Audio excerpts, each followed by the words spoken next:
Voici comment se présente ma cuisine quand je rentre avec un trésor de cuivre. Voilà, tout est en vrac. Je vais tout vérifier, tout regarder. Après, évidemment, tout ranger. Excusez-moi pour la voix, j'ai chopé le rhume et la crève. Ce sont tous des pots en cuivre de la maison Gaillard à Paris. Donc, fait très très rare. Ils sont tous estampillés. Je dis que c'est rare parce qu'en général, dans une série de casseroles comme celle-ci, vous trouverez un, deux pots, voire trois pots estampillés et les autres non. Et là, ils sont tous estampillés de la marque Gaillard à Paris. On a ici une série de 5 pots qui va de 12 cm à 20 cm et ils sont dans leurs conditions d'origine. Apparemment, elles ont été conservées dans leur papier d'origine, n'ont jamais été utilisées. Donc on peut considérer qu'elles ont bien une quarantaine d'années minimum. C'est surprenant de voir l'étamage dans cet état-là. Évidemment, il y a des traces d'oxydation naturelle de l'étain. Donc c'est pas du tout un souci pour cuisiner. Au niveau extérieur, donc c'est pareil, hein. Les traces de l'oxydation, mais elles n'ont jamais été utilisées. Là, c'est une série de casseroles martelées en 3 mm d'épaisseur. Ensuite, une série de sauteuses lisses, toujours de chez Gaillard à Paris, également toutes estampillées. Donc pareil, dans leurs conditions d'origine, jamais utilisées, avec quand même quelques traces du temps, oxydation d'étain. Donc je répète, rien de grave pour cuisiner. Oxydation extérieure du cuivre, ce qui est normal.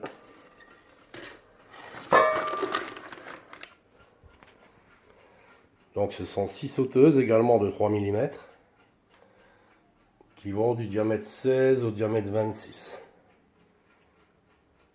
Et pour finir, toujours la maison Gaillard à Paris, une série de 5 sauteuses martelées. Mais là, on peut voir clairement que même si elles n'ont jamais été utilisées en cuisine, elles sont beaucoup plus oxydées au niveau de l'étain. Tout simplement parce qu'elles n'ont pas été gardées dans leur papier d'origine. Donc du coup, l'humidité, l'air a oxydé l'étain. Pareil pour les manches. Il y a déjà plus d'oxydation sur les manches. Et certainement la même chose pour les extérieurs. Mais bon, il faut quand même se dire que ce sont des pots en cuivre qui ont minimum 40 ans.